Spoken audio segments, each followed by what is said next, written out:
Songs 141, mwongozi wetu mtukufu.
for some worship and praying words before the Lord. Maana Bwana ametulinda bila gharama yoyote ambayo tumempea. God has been so faithful in our lives. Ni wakati mzuri wa kumshukuru na kumpea asante. Time of giving thanks before Him. Hallelujah, amen. Amen. Hallelujah, amen. Hallelujah,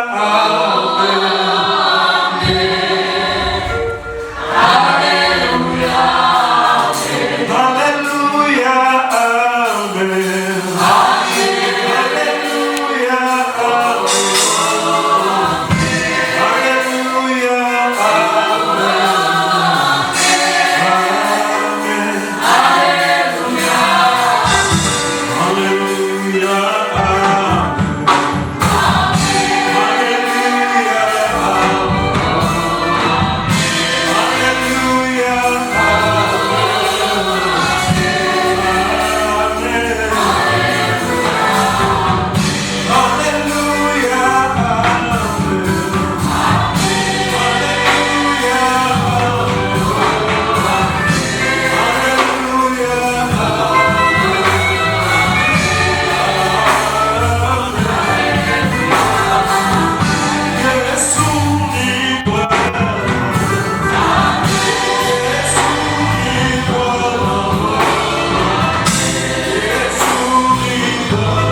Baba anastahili maishani mwetu. Bwana hakuna aliye kama wewe mtakatifu. Ndio maana tunakuabudu, tunakuinua. Kwa kuwa wewe ndio Alfa na Omega, msaada wa karibu. Ndio maana tunakuhitaji na tunakuita mara nyingine. Tawala huduma ya leo, tawala mkutano mzima. Tawala maisha yetu, Yesu. Tawala Bwana, tunahitaji tuone. Baba, tunakuhitaji Yesu. Maana bila wewe sisi si kitu. Na bila wewe Bwana sisi si lolote. Wewe ni mkombozi, wewe ndiye mkombozi wetu. Asante Bwana wa majeshi. Asante mkombozi wa ulimwengu. Maana wewe ndiye Alfa na Omega. Asante Yesu.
Mungu wetu, tunasema asante tena kwa jioni ya leo.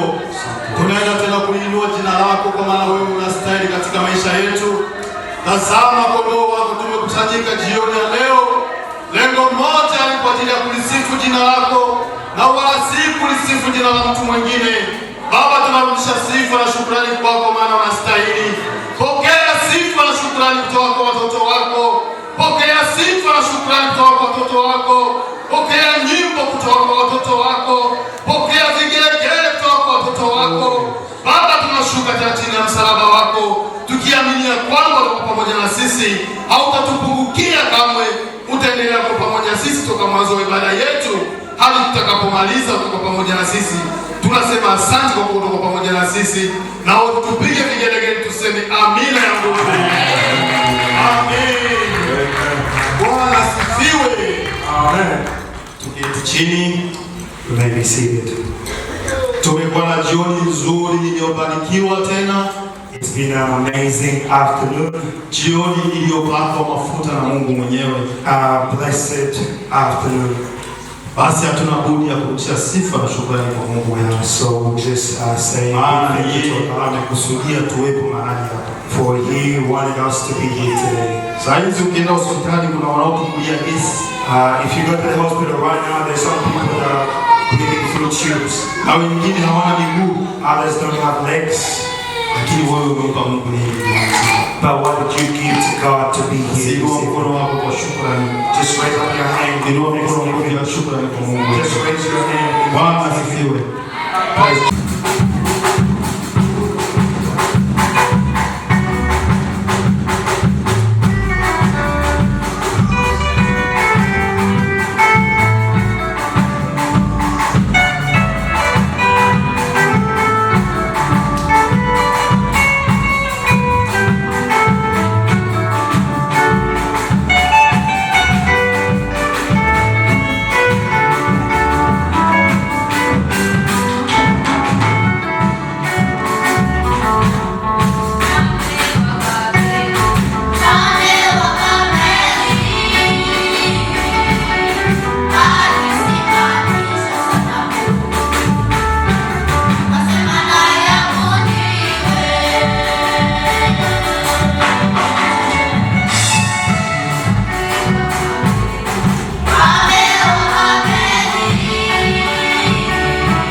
Bwana asifiwe. Bwana asifiwe tena. Tutamkaribisha mzee wetu Hosea kuombea sadaka na kuombea na kuombea mhubiri pia pamoja. Karibu mzee. We welcome Hosea to pray for the offerings, also praying for the preacher. Tusimame tuombee sadaka. Stay seated. Mungu wetu mkuu uliye juu ya mbingu zote, tunashukuru kwa sababu umetupa muda mzuri wa kufika mahali hapa, na wana wako wamekuja kwa sababu ya kukuabudu na kukushukuru. Tunasema inuliwe na upewe sifa. Sadaka tunaweka mikononi mwako, tuibariki, bariki wale ambayo wamenyosha mikono yao kwa kutolea, kwa sababu wewe ndio ulikuwa sadaka ya kwanza na ukafanya kama vile ulivyofanya. Asante Mfalme kwa sababu utakuwa pamoja nao na utatulinda sote. Neno mikononi mwako Bwana, uongoze neno litufanye kama vile wana wako kamilifu. Mwenye atafundisha utumie kama vile chombo chako. Asante kwa sababu utakuwa pamoja naye na utatuongoza. Kwa Yesu tunakushukuru. Amen. Tusimame hivyo hivyo. Let's start standing. Tusimame. Let's stay on our feet. Ni muda wetu mzuri kusikiliza neno la Mungu. It's a great time to listen to the word of God. Kupitia mgeni wetu baba yetu Reverend Peter. From our Reverend Peter. Kwa hiyo tungehesabu 1, 2, 3 makofi ya shangwe na Just by counting 1 to 3 and just speak the word.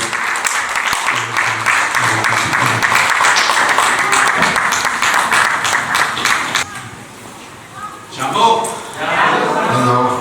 It is great to be with you again today. Furaha kwa nisikia leo.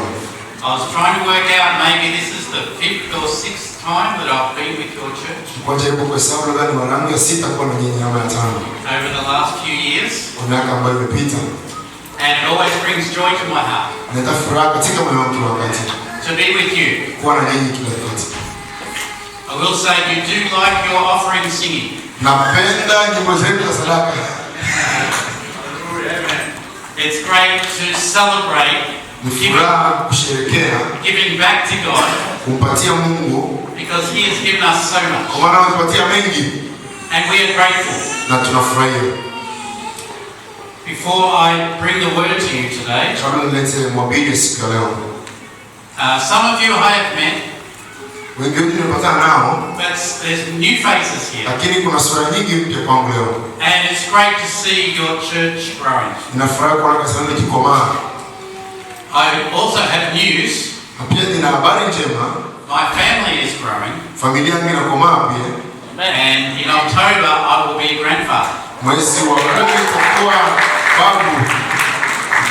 My youngest son Kijana wangu mdogo kabisa is 24, ana miaka 25, and his wife is 24. mke wake pia ana 25. They're expecting their first baby. Wanategemea kupata mtoto wa kwanza mwezi huo wa 10. Yeah. So not as many babies as you've had this year, Kuna wengi wamekuwa na Paulo, but we're adding one. lakini tunaongezea mwingine. Let me bring the word of God to you today. Ataleta mhubiri siku ya leo. We're going to be looking at Ephesians chapter 4. Tunaangalia Waefeso mlango wa 4. And I'm going to begin reading at verse 7. Na tutaangalia kwenye verse ya 7. Ephesians chapter 4 verse 7. Waefeso mlango wa 4 na verse ya 7. And I'm going to be reading from the New Living Translation. Nasoma kwenye New Living Translation.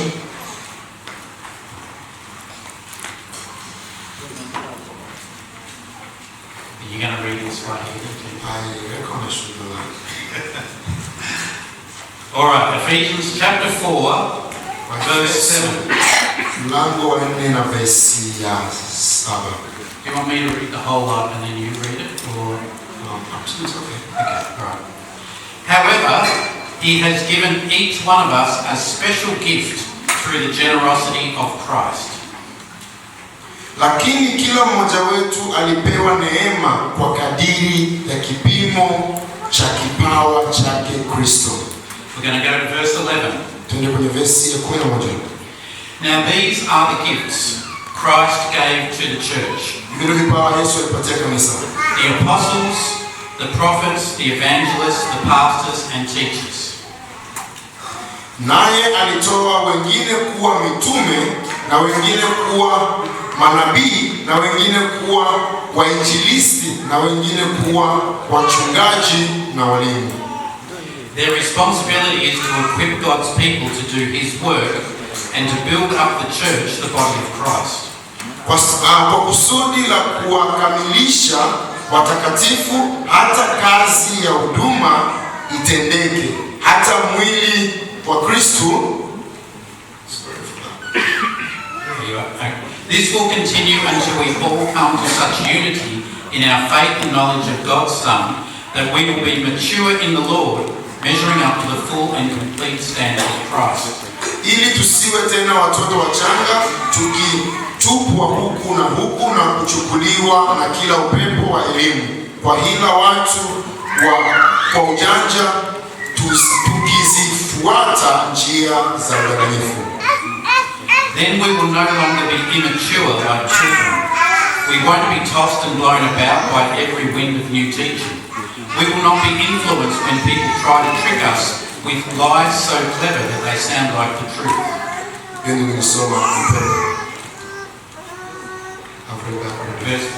Verse 14. Okay. Ili tusiwe tena watoto wachanga, tukitupwa huku na kuchukuliwa na kila upepo wa elimu, kwa hila ya watu kwa ujanja, tukizifuata njia za udanganyifu. Instead, we will speak the truth in love, growing in every way more and more like Christ, who is the head of the body, His body, the church. Lakini tuishike kweli katika upendo wa kukua, hata tumfikie yeye katika yote, yeye aliye kichwa, Kristo. He makes the whole body work fit together perfectly, as each part has its own special work.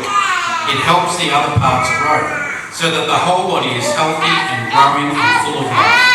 Katika yeye mwili wote ukiunganishwa, kushikanishwa kwa msaada wa kila kiungo kwa kadiri ya utendaji wa kila sehemu moja moja, hukuza mwili upate kujijenga wenyewe katika upendo.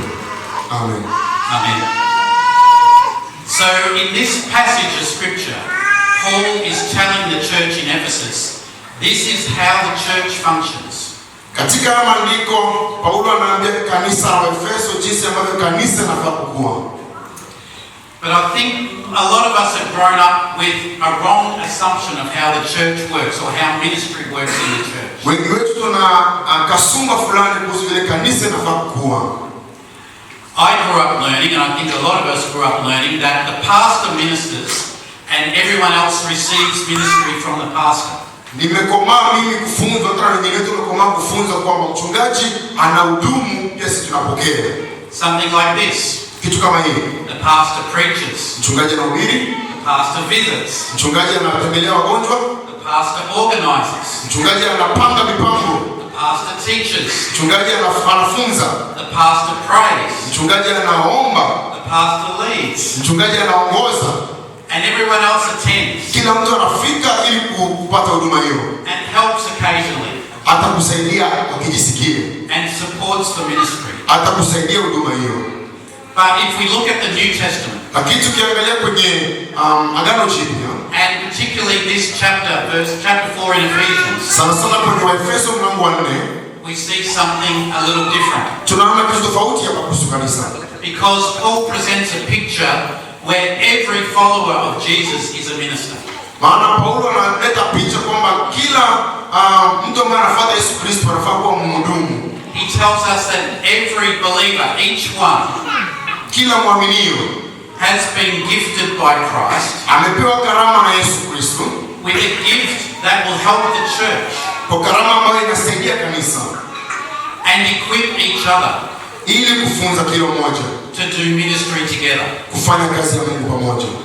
I think it's important because if we miss this truth, nafikiri ni maana ili tunapoteza ukweli huu, then the church becomes dependent on just a few people. Kanisa inategemea watu fulani tu, kisahau haya. And there are many others in the congregation. Na kuna wengi katika kanisa who are not using the gifts that God has given them. ambao hawatumii vipawa vya Mungu amewapatia. But when every member Lakini kila mwanamemba anapo sees themselves as a minister, akijiona yeye kuwa mhudumu, the church is healthy. kanisa itakuwa yenye afya, The church works properly kanisa itakomaa vizuri as God intended it to. kama vile Mungu anavyotaka iwe. So this is my first point. You're already ahead of me. Hiyo ndio pointi yangu ya kwanza. Mmenikimbilia hapo. Every Christian has received gifts to serve. Kila Mkristo amepewa karama ya kuhudumu. We read it in verse 7. Kwenye verse 7 hapo tumesoma. He has given each one of us a special gift Kila mtu amepewa karama specially through the generosity of Christ. kupitia ubora wa Yesu Kristo. So notice Paul's language here. Hiyo ndio lugha ya Paulo hapa. These gifts are not just given to the leaders of the church, Haipewi tu viongozi hizi karama. to each one Kila mmoja anayeamini who Yesu. is a follower of God. Kila mtu ambaye anafuata Mungu. Follow the logic here. Ule ambaye anafuata maandishi hapa. If we are a believer, Kama wewe ni muumini, then Christ lives in us. Yesu anaishi ndani yetu. His spirit is in our spirit. Roho yake iko ndani ya roho zetu. And he gives gifts through his spirit Na anapeana vipawa kupitia roho yake. to each one. Kila mmoja wetu We have been given a gift. tumepewa karama. And Paul says this same thing elsewhere. Na Paulo pia anasema kitu hicho sehemu nyingine. In his letter to the Romans in chapter 12. Kwenye barua yake ya Paulo Warumi mlango wa 12. I think it might be on the slide. Let's check next. There we go. So Romans 12, it says, in his grace, God has given us different gifts for doing certain things well. God has given us Kuhudumia to serve each other. lakini kuhudumia kila mtu. So the question is not, have I been gifted Swali ni hapa sio kwamba nimepewa karama with a gift to help the ministry of the church. kusaidia huduma ya Mwenyezi Mungu. The question is, Swali ni what gifts has God given me Mungu amenipa karama gani mimi to help each other in the ministry of the church? kusaidia kila mtu kwenye huduma kanisani? And am I using that gift? Na mimi karama hii naitumia kweli? Right, second point, next slide. Pointi ya pili. Christ gives different gifts to the church. Yesu anapeana karama tofauti kwenye kanisa. Next slide. There we go. Verse 11, we've already read it. Verse 11 tumesoma. Now these are the gifts that Christ gave to the church. Hizi ndio karama Yesu anapatia kanisa. Apostles, prophets, evangelists, pastors, teachers. Wapa kwa walimu, manabii, evangelisti na hata wachungaji na walimu. So Paul lists these 5 ministry gifts. Paulo anatoa orodha ya karama hizi 5.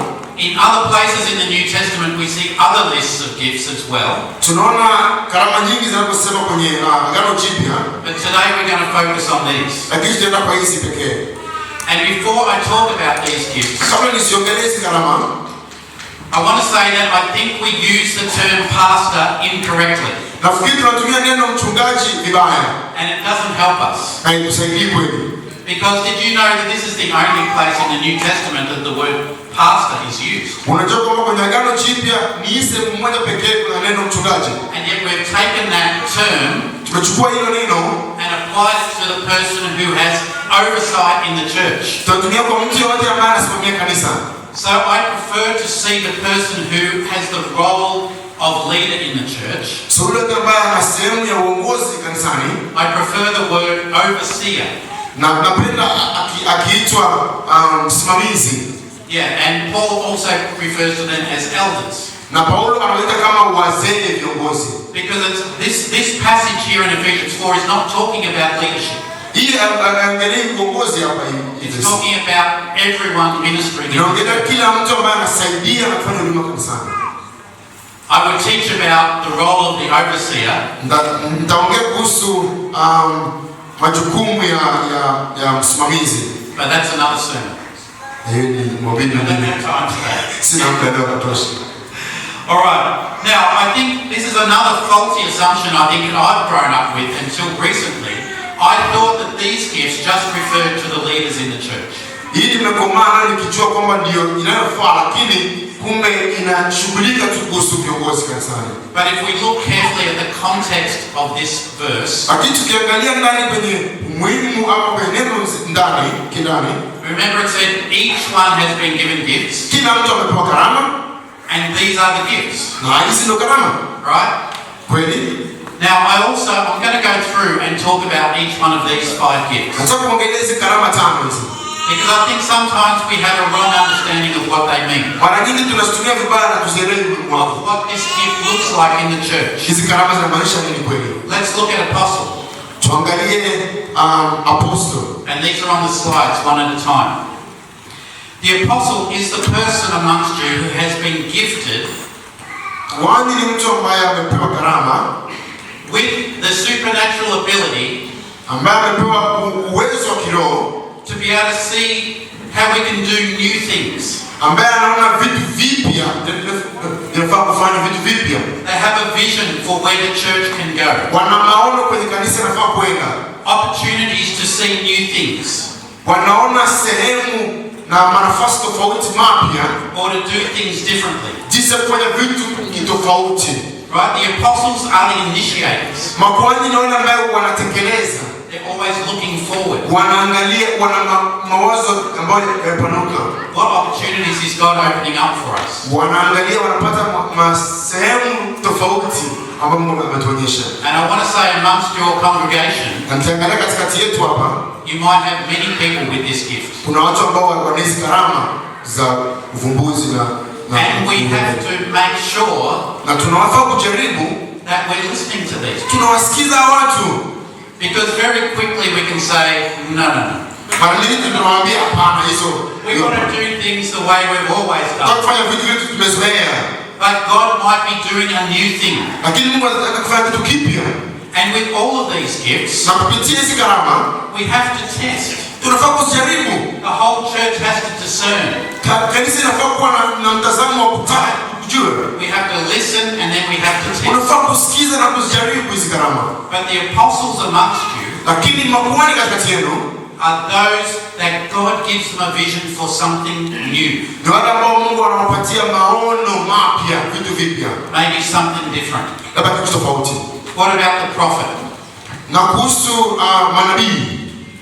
I used to think that the person who was the prophet nilikuwa nafikiria mtu ambaye ni nabii was the person who could see into the future. Yule ambaye anaona kesho ama mbele and tell us what's going to happen in the future. Na tuambie itakayotokea kwa siku zijazo. But actually I think the gift of the prophet, lakini kwenye karama ya unabii, is the person who calls us back to the truth of God. Yule ambaye anatuleta kwenye ukweli wa Mwenyezi Mungu. Think about the prophets in the Old Testament. Fikiria kuhusu manabii kwenye Biblia. Their primary work, kazi yao ya kwanza, was to remind the people ni kukumbusha watu what God had already said. Yale Mungu alikuwa amesema zamani. And showed them where they'd strayed away from God's truth. Na kuonyesha jinsi ambavyo walipotea kutoka kinyume na ukweli wa Mwenyezi Mungu. And encourage them to come back to kuwapatia nguvu kwamba warudi kwenye ukweli wa Mwenyezi Mungu. So I would say the prophets amongst you, ningesema manabii katikati yenu wapo, are those who see where we've drifted away from what God would want us to be. Ni wale ambao wameweza kuona tumepotea wapi, wanataka turudi wapi kwa Mungu. And call us back to the truth of God. Na kuturudisha kwenye ukweli wa Mwenyezi Mungu. Now sometimes prophets will preach. Mara mingi hata manabii wanaweza kuhubiri. But sometimes they will just speak in a meeting. Mara mingi hata wanaweza kuongea kwenye mkutano wetu ya ndani. And through scripture they will remind us where we've strayed away from God's truth. Hata kwenye Biblia wanatukumbusha kwamba ambapo tumepotea kwenye maandiko. What about the evangelist? Na wainjilisti vipi? These are the people that God has gifted. Hawa ni watu ambao Mungu amepatia karama with a heart for mission. Na moyo wa kufanya missionary hao. With compassion for those who are lost. Wenye motisha kwa wale ambao wamepotea. And the evangelists amongst us. Na maevangelisti katikati yetu. Remind us when we're getting too comfortable. Watukumbusha vile ambavyo tumekuwa tumekaa kwenye mkaa wa kutulia. when we're just doing the things that we like to do as a Wakati church, tunafanya kila kitu kawaida vile tumezoea. but we're not thinking about those people outside the church. Lakini tufikiri kuhusu watu walio nje ya kanisa au ndio The evangelist. evangelist reminds us that Jesus' call to us was to go and make disciples. Evangelisti wanatukumbusha kwamba Yesu ametuita ili kutengeneza mitume wengine. But I think in our minds, Lakini kwenye akili zetu it's the evangelists who go and help other people become ni disciples. wale ambao wanasaidia wengine kukua But I would mitume. challenge you to say that every believer is called to make disciples. Lakini naambia kwamba kila Mkristo ameitwa kufanya wengine wawe Kristo. The evangelists have a special gift Evangelisti wana special karama yao to help us know how to do that kutusaidia ili kujua jinsi ya kuleta wengine kwa Yesu and to equip us to do that. na kutuelimisha ili tuweze kuelewa jinsi ya kuleta wengine kwa Kristo. But they also have a deep compassion and a heart for people that don't know Jesus. Lakini wana moyo ya kutamani na kutaka wengine ambao wajui Yesu wamjue. Now, what about the pastors? Na wachungaji je? It's not me. Sio mimi? It's not Pastor Charles. Sio mchungaji Charles Amani? You see, the gift of the pastor Karama ya mchungaji is the person who is a carer, ni mtu ambaye mwenye kujali, an encourager, ambaye anatiana moyo, a person who sees and welcomes others, mtu ambaye anaangalia na anakaribisha wengine, to help everyone feel valued and accepted. kusaidia wengine kuona wao ni wa maana sana na wenye kuhitajika kwenye sehemu yetu. You know there's people amongst you, right? Hao watu wako katikati yenu hapa. Who know when someone needs a visit, Wanajua wakati mtu anahitaji visa, wanajua. who needs a message of encouragement. Wanahitaji habari njema ya kuwatia nguvu. And I often say, don't call me Pastor Peter, Mara nyingi nasema mimi sipendi kuitwa mchungaji mimi Pastor Peter. because I don't think that pastoring is one of mine. Sifikiri kama ninaweza kuwa mchungaji kweli. Maybe mine are apostle and prophet. What were you going to say? Mara nyingi napenda kuitwa mtume ama nabii. Chico knows me well, so he might be able to tell me what my gifts are.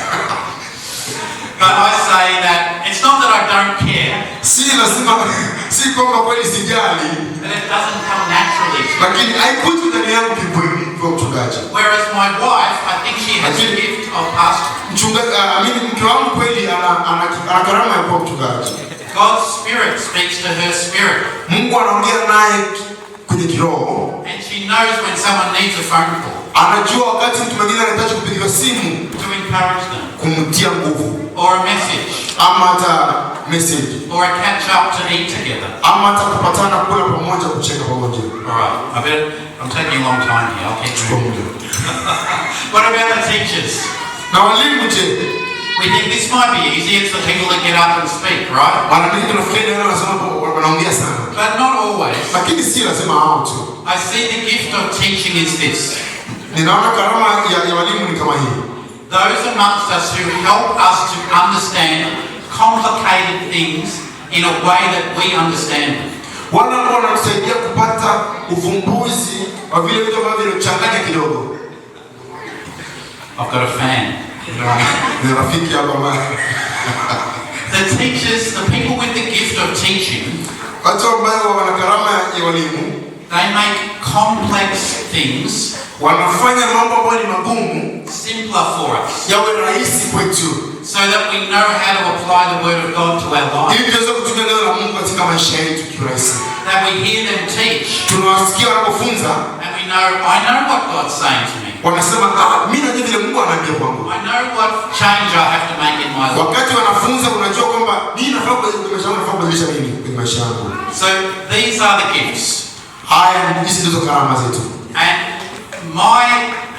my teaching on this passage Mafundisho kwenye maandiko haya, is that every one of you here today, kila mmoja wetu siku ya leo, if you are a believer in Jesus, kama unaamini Yesu Kristo, you all have at least one of these gifts. unafaa kuwa hata una karama moja kati ya hizo zote. Have you ever thought about that? Umefikiria kitu?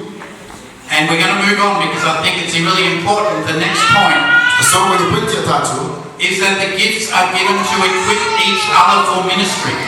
hizi karama zimetolewa ili kuweza kufanya kila mtu awe tayari kwa sababu ya huduma. So if we're using our gifts in the church, Tukitumia karama yetu kanisani, we're helping to equip each other tunasaidia kila mmoja wetu aweze kukomaa to do the ministry of God together. Kufanya kazi ya Mungu pamoja. Verse 12.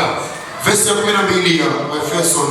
Their responsibility is to equip God's people to do His work and to build up the church, the body of Christ. Kwa kuwakamilisha watakatifu hata kazi ya huduma iendeke hata mwili wa Kristo ujengwe. Bring up the next picture. Leta picha hapo. There we go. I think that we've grown up, or I've grown up, thinking that the church functions like this, or that ministry functions like this. Nimekomaa nikifunza kwamba huduma inaenda hivi. The pastor, mchungaji, ministers anahudumu to the congregation. Kwa washirika. Right? Hivyo. But I think in Ephesians 4, Paul describes it like this. Lakini kwenye Efeso 4, Paulo anaitoa hivi. That Christ gives gifts to the church. Anapeana karama kanisani. And when people use those gifts, they equip the whole church. Watu wakitumia hizo karama kuendeleza kanisa. To minister to each other. Kuhudumia kila mmoja wao. And then the whole church grows. Kanisa zima inakomaa. This is the picture I see in Ephesians 4. Hii ndio picha ambayo naona kwenye Efeso 4. To equip each other. Ili kukamilisha kila mmoja wetu. What does this word equip mean? Kukamilisha na maanisha nini? The Greek word, neno la Kigiriki hapo, can also be used for this. Inaweza kutumika kwa neno kama hili. When someone mends a fishing net. Wakati mtu anapata neti ya kuroa. Right? If a fishing net has holes, maina. Hiyo neti ya kuroa samaki. You all know what a fishing net looks like. Unajua neti ya kuroa samaki? If it has some big holes in it, it's still a net. Hata kama iko na mashimo kubwa bado ni neti. But it's not working to its fullest potential. Lakini hatumiki vile ambavyo inafaa. So when you mend that net, so unapotengeneza hiyo neti, the word is to equip. Neno ni kuwakamilisha. Right, to make it ready for its full potential. Kuwezesha ili kufika kwenye malengo yake. The same word is used for mending a broken bone. Neno ni kama kutengeneza mfupa ambao umevunjika. Or preparing soldiers for battle. Ama kutayarisha maaskari kwa sababu ya vita. So it means to make something fully functional. So inamaanisha kufanya kitu kiweze kuwa kwenye ukamilifu wake. So if our church is going to be functioning fully, so ili kanisa liweze kuwa kamili, right? We have to equip each other. Tunafaa kuelimisha kuhudumia kila mmoja wetu. We have to help each other. Tunafaa kusaidia kila mmoja wetu to do the ministry. Kufanya kazi. Right, fourth point. Point ya 4. I've already sort of said it. That is, every member ministers to every other member. Ni kila mwanamemba anahudumia mwingine memba. Remember in some of those passages I read earlier. Ngoja verse nimesoma hapo juu. Each one given gifts. Kila mtu anatumia karama yake. To serve. Kuhudumu. Who? Kuhudumu na kuhudumia nani? Each other. Kila mwingine. Right. You're listening. Good. Mnanisikiza kweli? Wow. So Paul says the purpose is that the church might be built up. Paulo anasema ni kwa sababu kanisa lipate kujengwa. So who builds up the church? Nani ambaye anajenga kanisa? We might say, well, Jesus builds up the church. Sema ni Yesu ambaye anajenga kanisa. Yes, but through us. Lakini kupitia sisi. He's given us gifts. Ametupatia karama.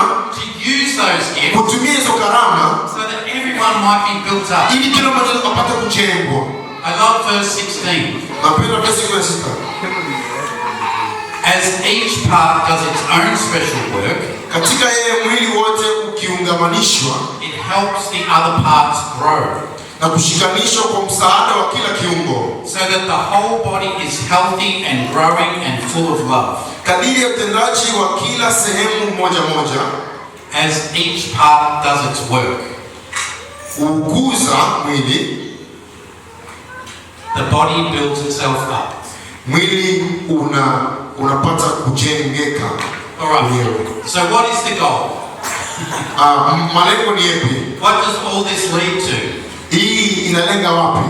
Paul says that the goal Paulo anasema lengo is is mature disciples. ili kukomaa kama watu mitume, That we would be spiritually mature. ili tuwe wenye kukomaa kama mitume.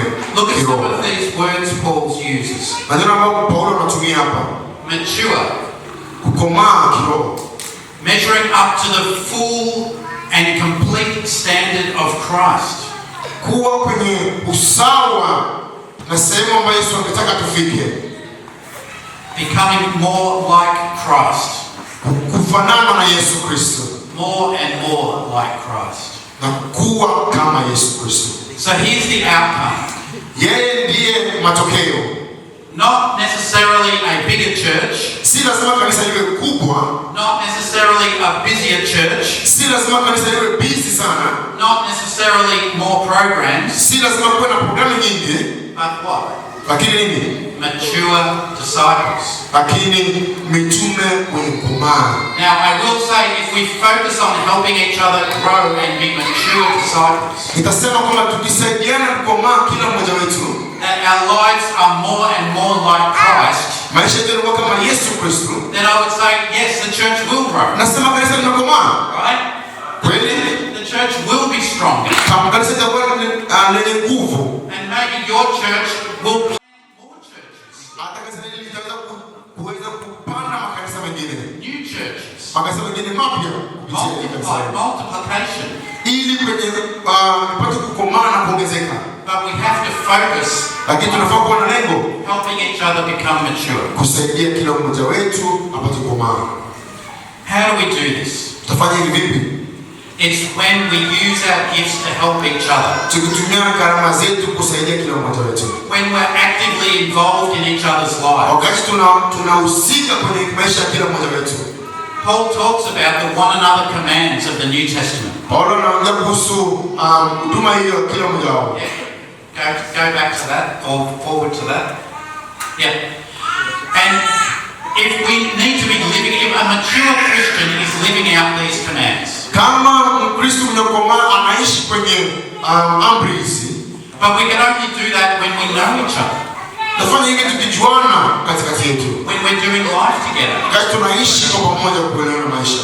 Because how can I really pray for Jingo Naongea vipi vita if I don't really know what's going on in his kama life? sijui maisha yake yanaendelea vipi? If I don't have times when we're able to talk Kama tuna muda wa kuongea and share what's going on na in kuweza his life? kujua maisha yetu yanaendelea vipi, I can pray, naweza omba kweli, but it won't really be a powerful prayer if I don't know Jingo. lakini haitakuwa maombi yenye nguvu kama simjui. Do you know what I mean? Unajua maanisha nini? We can't really live out these commands Hatuziishi hizi amri if the only time we see each other is on a Sunday afternoon. kama tunaona tu Jumapili jioni. Because really, Kweli do we really get to know each other tunajuana kweli katikati ya wiki in this context? kulingana na haya maandishi hapa? Not really. Hatujuani kweli, But we do in smaller groups. lakini kwenye makundi tunafanya vitu And makundi. this would be my encouragement to you as a Na naweza church, kukumbusha kama kanisa, to think about how you function in smaller groups. fikiria vile ambavyo mnavyofanya kwenye makundi yenu madogo madogo. Because we need to think about this in terms of the gifts as well. Tufikirie kwenye vipawa pia, What if every person with the gift of prophecy amongst you na kama kila mtu angekuwa yeye nabii wanted to share that on a Sunday? angetaka kusoma kwa Jumapili, Would you have time? mlikuwa na muda kweli kila mmoja wenu? Or every person with the gift of teaching that Ama wanted to kila mtu share amekuwa ana karama ya walimu angetaka kuja kufunza hapa? what God was putting on their heart to teach you? Yale ambayo Mungu ameweka na moyo yao ili kuwafunza. We wouldn't have time. Hatungekuwa na muda wa kutosha. But in smaller groups we do. Lakini kwenye makundi yetu madogo madogo, And so leave Sunday ikuje Jumapili, for your celebration kuje acheni Jumapili kwa sehemu ya kuja kufurahia and your singing na kuimba and focused teaching, na mafundisho yenye malengo spesheli, but each one of you also needs to be part of a smaller group. lakini kila mmoja anafaa kwenye kundi, anafaa kwenye kundi fulani. This is probably my challenge to you. Hii ndio neno kwenu. Next point, my last point. Pointi yangu ya mwisho, Because I think when we read this passage of scripture, wakati tunasoma hii aya maandiko, it does change our understanding of the church. inabadilisha taswira kuhusu kanisa. The church cannot be something that we just attend. Kanisa haifai kuwa sehemu ya kuja tu kufika. We can't just say, I'm going to church. Hausema tunaenda kanisani. No. Hapana. We are the church. Sisi ni kanisa. And whenever we gather with other members of this body, tukipatana kama watumishi kanisani, even if it's just 2 or 3, hata kama ni wawili watatu, we are the church. Sisi ni kanisa. Right? Kweli? And we can use our gifts in those contexts as well. Tutumie karama zetu kwenye sehemu hizo. Church is never an event that we attend. Kanisa sio tu kwenye activity. Sehemu ya kupatana tu. I'll say it again. So church is never an event that we attend. Kanisa sio tu kwenye kongamano tunapatana. It is a community that we are part of. Ni jamii ambayo tuko pamoja. Where every member serves each other. Kila mwanamemba anahudumia mwingine. Imagine a family meal. Angalia kuhusu chakula cha jioni cha familia. And one person cooks for everyone in the family. Mtu mmoja anapikia kila mtu kwenye familia. And when you sit down to eat, that same person is the one that does all the talking. Wakati mnakaa chini mnakula, mlikuwa anapika ndo anaongea tena. And that same person cleans up all the dishes and na baadaye anaosha vyombo vyote peke yake tena.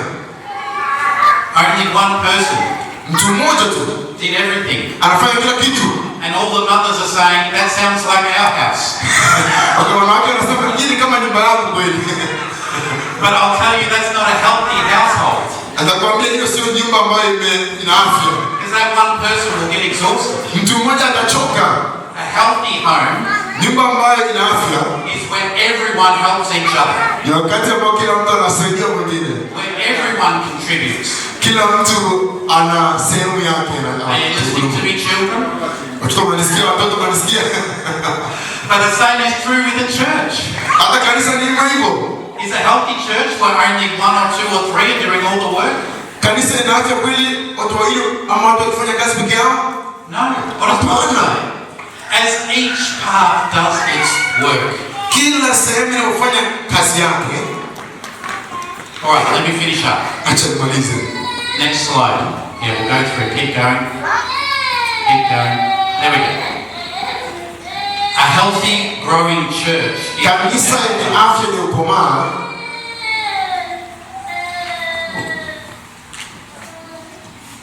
Keep going.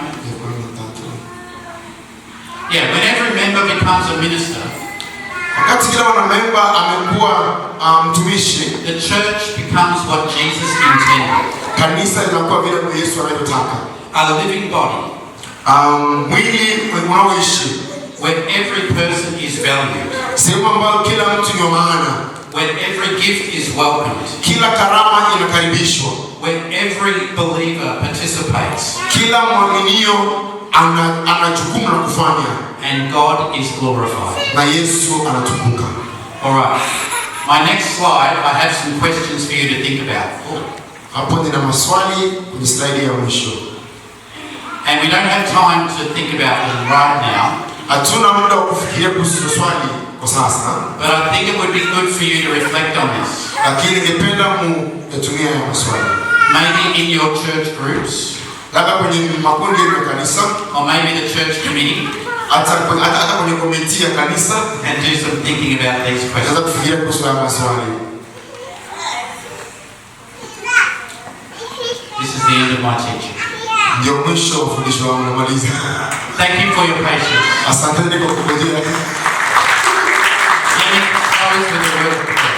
Acha niombe. Father God, I pray for this church here. I pray for each member that they would know the gift that you have given to them. I pray, God, that this church